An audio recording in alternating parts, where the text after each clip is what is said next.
नमस्कार दोस्तों, आप सभी का बहुत बहुत स्वागत है आपके अपने YouTube channel trader Rohit Raj Sahu में। दोस्तों, आज हम चर्चा करेंगे कुछ ऐसे स्टॉक्स के बारे में जिनके अंदर हमने ग्रुप में चर्चा की थी और उनके अंदर किस तरह का मोमेंटम हमें देखने को मिला है, उसकी एक एनालिसिस करेंगे। दूसरा, हम ये देखेंगे कि आने वाले वीक्स में किस प्रकार से स्टॉक्स हमें मिलते हैं, उनके अंदर किस प्रकार की मोमेंटम हमें देखने को मिलेगी। तो ये दोनों चीज़ें आज हम आज के इस वीडियो के अंदर देखेंगे। तो चलिए दोस्तों, शुरू करते हैं। तो सबसे पहले मैं मेरी स्क्रीन ओपन कर लेता हूँ। ओके, ठीक है। तो सबसे पहले उन स्टॉक्स को डिस्कस करेंगे जिनके अंदर पास्ट में किस प्रकार का मोमेंटम हमें देखने को मिला था। जैसे एस्कॉट कोबोटा हो गया, क्रॉम्पटन हो गया, ठीक है। उसके बाद डिक्सन टेक्नोलॉजी आपने देखा था, ठीक है। सोलारा इंडस्ट्री, ये सब कुछ शेयर्स हैं जिनके अंदर हमने ग्रुप के अंदर डिस्कशन किया था और उनके अंदर अभी क्या घटना घट चुकी है वो देखेंगे। और अभी करंट सिचुएशन में जो हमने स्टॉक्स में डिस्कशन किया था, जैसे अदानी एंटरप्राइज हो गया, एनएचपीसी हो गया, कोल इंडिया, उनके अंदर अभी कितनी स्ट्रेंथ बाकी है। और ये भी देखेंगे आने वाले हफ्तों में किन स्टॉक्स के अंदर कितना मोमेंटम अभी बचा हुआ है और किन के अंदर अब मोमेंटम अभी हमें देखने को मिलेगा। तो चलिए सबसे पहले देखते हैं एस्कॉट्स कुबोटा का चार्ट। तो एस्कॉट कुबोटा के अंदर हमने डिस्कशन किया था। सबसे पहले मैं ये ड्रॉ हटा देता हूँ। तो एस्कॉट कुबोटा के अंदर हमने डिस्कशन किया था कि एक करेक्टिव पैटर्न है, जो मेरे स्विंग ट्रेडिंग का एक तरीका है, मैं स्टॉक्स के अंदर ट्रेडिंग किस तरीके से करता हूँ वो मैं यहाँ पे आपको बता रहा हूँ ब्रीफ में, ठीक है। तो अगर आप यहाँ पे देखेंगे एक करेक्टिव पैटर्न है, ठीक है। यहाँ से प्राइस का एक डिक्लाइनेशन हुआ है, यहाँ से भी एक फॉलिंग वेज टाइप की एक पैटर्न यहाँ से बनी हुई है, ठीक। प्राइस यहाँ से बढ़ रहा है, वॉल्यूम यहाँ पे बढ़ रहा है, प्राइस बढ़ रहा है, वॉल्यूम बढ़ रहा है, इसका मतलब है इंक्रीजिंग डिमांड, डिमांड यहाँ से बढ़ रही है, ठीक। तो डिमांड यहाँ से बढ़ रही है, इसका मतलब है कि यहाँ से आने वाले समय में स्ट्रेंथ और मजबूत हो सकती है। तो इसको मैं किस तरीके से टारगेट करता हूँ, तो जब ये प्राइस, जब वॉल्यूम भी बढ़ रहा है, प्राइस भी बढ़ रहा है, तो वॉल्यूम और जो प्राइस दोनों अगर बढ़ रहे हैं, ठीक है, और प्राइस जब 0.618 जो फिबोनाची का नंबर है, जब प्राइस उसके ऊपर निकलता है तो मेरा जो अगला टारगेट होता है 1.618 होता है, ठीक। अगर 0.618 के ऊपर प्राइस अगर वॉल्यूम सपोर्टेड मूवमेंट के साथ जा रहा है, किसी ट्रेड लाइन को अगर वॉल्यूम के साथ ब्रेक कर रहा है, तो डेफिनेटली वो स्टॉक मेरी वॉच लिस्ट में आ जाता है और उसके अंदर मैं ट्रेड कंसिडर करता हूँ, राइट।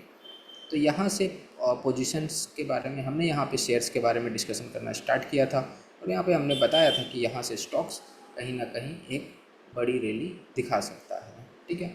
दूसरा एक और चीज़ कारण था कि एस्कॉट्स कुबोटा के अंदर ट्रैक्टर के प्राइजेस के बढ़ने के भी कई रीज़न आए थे।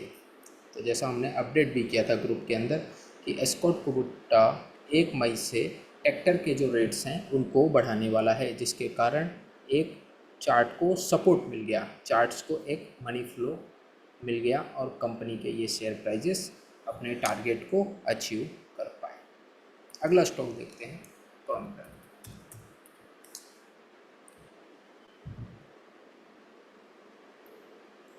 तो सबसे पहले मैं ये ड्रॉस हटा देता हूँ। तो क्रॉम्पटन के अंदर भी सेम चीज़ आप देख सकते हैं, एक करेक्टिव पैटर्न है, ठीक है। करेक्टिव पैटर्न के साथ जब प्राइस ऊपर जा रहा है तो वॉल्यूम का सपोर्ट है, वॉल्यूम भी बढ़ रहा है, प्राइस बढ़ रहा है, इसका मतलब है कि इंक्रीजिंग डिमांड है, ठीक है। उसके बाद जब आप यहाँ पे देखेंगे तो यहाँ से प्राइस जो है वो 0.618 जो फिबोनाची नंबर है उसको ब्रेक करके ऊपर की तरफ जा रहा है, इसमें भी वॉल्यूम का एक सपोर्ट उसे देखने को आप मिल रहा है, ठीक है। तो जब प्राइस भी ऊपर जा रहा है और करेक्टिव पैटर्न है, करेक्टिव पैटर्न का ब्रेकआउट भी वॉल्यूम के साथ हो रहा है, तो डेफिनेटली मैं यहाँ पे एक स्ट्रॉन्ग बुलिश व्यू रखता हूँ। उसके बाद जो मेरा टारगेट होता है, जैसा कि आप जानते ही हैं, ग्रुप में भी मैंने अपडेट कई बार किया है कि 0.618 से अगर प्राइस ऊपर की तरफ जा रहा है तो 1.618 मेरा टारगेट रहेगा। और किस तरीके से क्रॉम्पटन ग्रीवेज ने लास्ट वीक आउट परफॉर्म किया, ठीक है। अगला स्टॉक देखते हैं, डिक्सन टेक्नोलॉजी। डिक्सन टेक्नोलॉजी के बारे में हमने डिस्कशन यहाँ पे ही किया था कि प्राइस यहाँ पे एक थोड़ा फॉल कर रहा है बट प्राइस यहाँ से बढ़ रहा है, क्योंकि ये हायर हाई की फॉर्मेशन है। हर एक हाई पिछले हाई से ऊपर है, हर एक लो पिछले लो से ऊपर है। इसका मतलब है कि जो स्ट्रक्चर है चार्ट का वो एक अप ट्रेंड के अंदर है। तो ऐसी सिचुएशन में जब प्राइस नीचे आता है और वॉल्यूम बढ़ रहा होता है और 21 हाई और 21 लो के आसपास प्राइस हो, तो ये सिचुएशन में हमें ख़रीदारी की ओर ध्यान देना चाहिए। तो उसके बाद क्या हुआ कि डिक्सन टेक्नोलॉजी के अंदर मैंने फिबोनाची ड्रॉ किया और जैसे ही 0.618 के ऊपर प्राइस ने क्लोजिंग दी और वॉल्यूम का मुझे सपोर्ट दिखा, तो मेरा अगला टारगेट 1.618। ठीक, ये तो हो गए वो वाले शेयर्स जिनके अंदर हमने पास्ट में डिस्कशन किया था ग्रुप में और उनके अंदर एक्शन हुआ था। तो अभी करंट सिचुएशन में ऐसे कौन से स्टॉक्स हैं जिनके अंदर एक्शन आ सकता है? तो उसके अंदर सबसे पहले हम देखते हैं कोल इंडिया। कोल इंडिया का अगर आप चार्ट देखें तो यहाँ से सबसे पहले ड्रॉ हटा देता हूँ। तो कोल इंडिया के चार्ट्स को अगर आप देखें तो एक करेक्टिव पैटर्न है। करेक्टिव पैटर्न्स यहाँ से आप देखेंगे एक हायर हाई की formation, every high is previous high से ऊपर है। तो हर एक हाई और हर एक लो प्रीवियस लो और हाई से ऊपर है। इसका मतलब है कि ये एक तेज़ी का स्ट्रक्चर दिखाई दे रहा है। वॉल्यूम बढ़ रहा है, प्राइस भी बढ़ रहा है, इसका मतलब यहाँ से कहीं ना कहीं तेज़ी पॉसिबल बन सकती है। तो कोल इंडिया के अंदर अगर आप देखेंगे तो 0.618 के ऊपर प्राइस चल रहा है। ठीक है, और प्राइस भी बढ़ रहा है, वॉल्यूम भी बढ़ रहा है और 0.618 के ऊपर हो गई। तो इसका मतलब है कि डेफिनेटली मेरा अगला जो टारगेट रहेगा, जहाँ तक इस प्राइस को पहुँचना चाहिए, ऐसी संभावना है 542, यहाँ तक हमें आने वाले समय में टारगेट देखने को मिल सकता है। अगला स्टॉक देखते हैं, NHPC। NHPC के अंदर आप देखेंगे एक करेक्टिव पैटर्न है। ठीक है, और प्राइस भी अगर आप देखेंगे, प्राइस और वॉल्यूम लगातार ऊपर की ओर बढ़ रहा है। प्राइस भी बढ़ रहा है, वॉल्यूम भी बढ़ रहा है और यहाँ पे एक ड्रैगन फ्लाई डोजी का फॉर्मेशन भी हमें देखने को मिल रहा है। तो यहाँ पे हम अगर देखें कि फिबोनाची लेवल मार्क करके तो 0.618 के ऊपर प्राइस क्लोज कर रहा है और यहाँ पे भी वॉल्यूम भी बढ़ रहा है, प्राइस भी बढ़ रहा है, 0.618 के ऊपर की क्लोजिंग है। ठीक है, और ट्रेड लाइन का सपोर्ट भी हमें बता रहा है कि स्ट्रेंथ अभी मजबूत है, यानी 21 EMA के आसपास की ट्रेड लाइन दिख रही है। इसका मतलब स्ट्रेंथ मजबूत है। तो हमें आने वाले समय में कहीं ना कहीं 142 रुपये तक के लेवल हमें देखने को मिलने चाहिए। अगला स्टॉक है अदानी। अदानी एंटरप्राइज़ का अगर हम चार्ट देखें तो अदानी एंटरप्राइज़ के अंदर आप देखेंगे एक करेक्टिव पैटर्न है। ठीक है, करेक्टिव पैटर्न के साथ प्राइस ऊपर की तरफ जा रहा है, वॉल्यूम का सपोर्ट है और एक ड्रैगन फ्लाई दोजी की फॉर्मेशन भी आपको यहाँ पर देखने को मिलेगी। तो ड्रैगन फ्लाई दोजी की फॉर्मेशन है, एक करेक्टिव पैटर्न है, प्राइस और वॉल्यूम दोनों ऊपर जा रहे हैं। इसका मतलब है कि इंक्रीजिंग डिमांड है।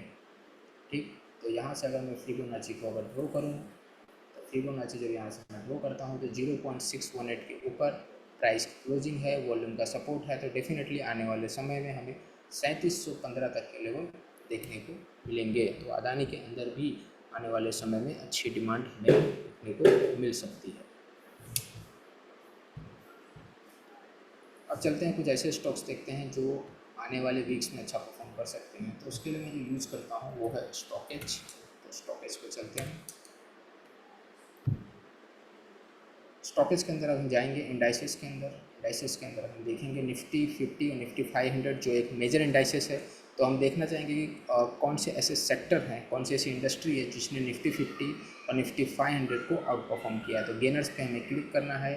उसके बाद हम यहाँ पे टॉप 5 इंडेक्स को देखेंगे, फर्स्ट सेकंड थर्ड। आप देखेंगे इंडिया विक्स, अगर निफ्टी 50 डिवीजन है तो यहाँ पर कोई आपको स्टॉक देखने को नहीं मिलेगा। ठीक है, तो इसको तो इग्नोर कर दीजिए। तो इंडिया विक्स की अगर मैं बात करूँ, अगर ये टॉप 2 टॉप 5 या टॉप 5 की रैंक के अंदर कहीं भी आता है तो हमें सिंपल सा एक व्यू माइंड में रखना है कि ये जो नेक्स्ट वीक होगा या आने वाले जो समय हैं मार्केट के अंदर वो वॉलेटाइल रहेंगे, अस्थिर रहेंगे। ठीक है, उतार चढ़ाव हमें ज़्यादा देखने को मिलेगा। ठीक है, तो अगर इस सिचुएशन में हम कोई भी स्टॉक आइडेंटिफाई करते हैं तो उसके अंदर हाईली वॉलेटाइल हमें देखने को मिलेगा। ठीक है, तो इस सिचुएशन में मैं प्रेफर करता हूँ कि मैं किसी भी नए स्टॉक को ऐड ना करूँ। जो पुराने मैंने स्टॉक्स को आइडेंटिफाई किया है उनके अंदर ही व्यू बना करके पोजीशन बिल्डअप करूँ। ठीक है, तो एनालिसिस के लिए फिर भी एक बार देख लेते हैं पीएससी सेक्टर के अंदर कुछ मूवमेंट हमें देखने को मिल सकता है, तो देख लेते हैं। बाकी मैं प्रेफर करूँगा कि हमें इस वीक किसी भी तरह के मोमेंटम स्टॉक्स को आइडेंटिफाई नहीं करना चाहिए। तो पीएफसी, हल, रिक लिमिटेड, ये टॉप 3 के अंदर देखते हैं क्या व्यू बन रहा है। तो पीएफसी का चार्ट देखते हैं। तो पीएफसी के अंदर भी अगर आप देखें तो एक करेक्टिव पैटर्न है, प्राइस बढ़ रहा है, वॉल्यूम भी बढ़ रहा है, इसका मतलब है कि इंक्रीजिंग डिमांड है। ठीक, इंक्रीजिंग डिमांड के साथ यहाँ से अगर आप देखेंगे तो 0.618 को प्राइस ने ब्रेक किया वॉल्यूम के सपोर्ट से, और वॉल्यूम यहाँ से अभी भी इंटैक्ट है और प्राइस भी बढ़ रहा है। तो आने वाले समय में कहीं ना कहीं हमें 557 तक के लेवल देखने को मिलेंगे, ऐसा चार्ट के स्ट्रक्चर से पता चलता है। दूसरा तरीका एक और आप देख सकते हैं कि यहाँ से अगर आप ड्रॉ करें, यानी कि अब यहाँ से ट्रेंड बदल चुका है, तो यहाँ से अगर मैं ट्रेंड लाइन को ड्रॉ करूँ तो ये ट्रेंड लाइन कहीं ना कहीं हमें एक स्ट्रेंथ का, एक हाईली स्ट्रेंथ का सिग्नल दे रहे हैं। उसके पीछे रीज़न ये है क्योंकि 21 EMA का जो हाई है उसके ऊपर ट्रेंड लाइन चल रही है। इसका मतलब है कि सिंपल सा व्यू है कि मार्केट, जो पीएफसी का मार्केट है, वो आने वाले समय में बहुत अच्छा परफॉर्म कर सकता है क्योंकि 21 EMA हाई से ऊपर है। अगर प्राइस 21 EMA से ऊपर है तो स्ट्रेंथ है ही, लेकिन 21 EMA हाई से भी ऊपर ट्रेड लाइन आ रही है, इसका मतलब है कि हाईली स्ट्रेंथफुल है। तो आने वाले समय में हमें और भी ज़्यादा स्ट्रेंथ पीएफसी के चार्ट में देखने को मिलेगी। तो इस स्टॉक्स को भी हम अपनी वॉच लिस्ट में रख सकते हैं। लेकिन जैसा मैंने बताया कि इंडिया विक्स बहुत वॉलेटाइल है, इंडिया विक्स टॉप 5 रैंक के अंदर आ चुका है, तो हम कहीं ना कहीं बहुत ही कम स्टॉक्स को आइडेंटिफाई करेंगे। ओके, दूसरा स्टॉक्स था हल। हल को मेरे ख्याल से नहीं देखना चाहिए, हल ऑलरेडी बहुत मूवमेंट कर चुका है। हल के अंदर कहीं किसी भी तरह से कोई स्ट्रक्चर हमें देखने को नहीं मिलता है। ठीक है, कहीं भी हमें एक एंट्री पॉइंट नहीं है। अगर यहाँ पे भी एक करेक्टिव पैटर्न था, वॉल्यूम बढ़ रहा था, तो यहाँ कहीं पोजीशन बनानी थी, तो ये टारगेट ऑलमोस्ट अचीव हो चुके हैं, तो यहाँ देखने का कोई मतलब नहीं होता। रिक लिमिटेड एक बार देख लेते हैं। तो रिक लिमिटेड के अंदर देखेंगे करेक्टिव पैटर्न है। ठीक है, प्राइस बढ़ रहा है, वॉल्यूम भी बढ़ रहा है। ठीक है, तो आने वाले समय में कहीं ना कहीं हमें इसके अंदर 590 तक के लेवल देखने को मिलने चाहिए, जो एकदम नियर ऑन आ चुका है। यानी कि प्राइस 21 EMA हाई के ऊपर चल रहा है, इसका मतलब कहीं ना कहीं ये टारगेट अचीव हो जाएगा। इस तरीके से चार्ट का स्ट्रक्चर मुझे बता रहा है। चलिए अब स्टॉक्स की ओर बढ़ते हैं आगे।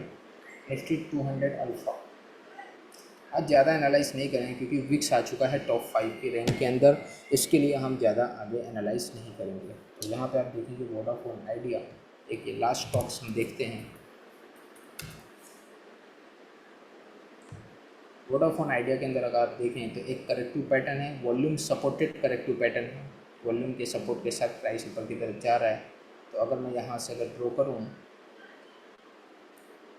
तो जब प्राइस 0.618 यानी 15 रुपये 55 पैसे के ऊपर अगर वॉल्यूम के सपोर्ट से ब्रेक करता है, तो आने वाले समय में हमें 22 रुपये 40 तक के लेवल देखने को मिलने चाहिए। अगर ट्रेड लाइन, जो यहाँ से हम ट्रेड लाइन ड्रॉ कर रहे हैं, वो अगर 21 EMA के भी ऊपर, 21 EMA हाई के ऊपर अगर निकल रही है, तो डेफिनेटली आने वाले टाइम में बहुत ही अच्छा वोडाफोन आइडिया परफॉर्म करता हुआ दिखाई देगा। ठीक है, तो आज की एनालिसिस इतनी रखते हैं क्योंकि किसी भी तरीके से मुझे मार्केट के अंदर वॉलेटिलिटी हाई दिख रही है, क्योंकि टॉप 5 रैंक के अंदर कहीं ना कहीं इंडिया विक्स ने अपनी जगह बना ली है।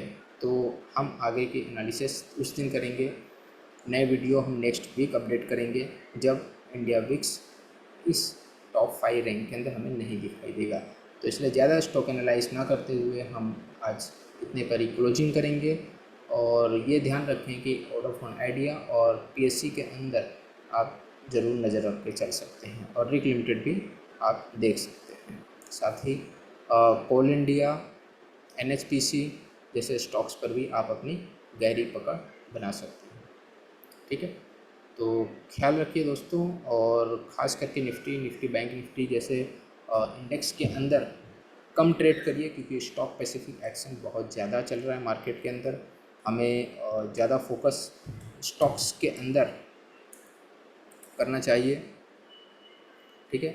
ज़्यादा से ज़्यादा हमें फोकस स्टॉक्स के अंदर करना चाहिए, ना कि किसी भी तरह के इंडेक्स के अंदर, क्योंकि ये एक बुल रन चल रहा है। बुल रन के अंदर स्टॉक्स बहुत अच्छा परफॉर्म करते हैं, ना कि इंडाइसेस उतना आउट परफॉर्म करेंगे compare to stocks.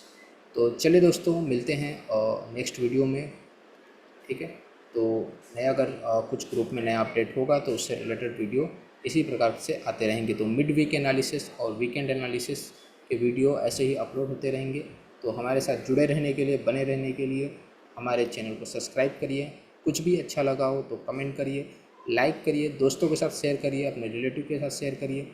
Informative video लगी हो तो डेफिनेटली शेयर करिए, ना लगी हो तो डेफिनेटली अनलाइक करके ज़रूर जाइएगा। कमेंट में सेक्शन में बताइएगा कहाँ पे गलती हो रही है। तो चलिए दोस्तों, अपना ख्याल रखिए। जय हिंद, वंदे मातरम। मिलते हैं दोस्तों। जय श्री कृष्ण।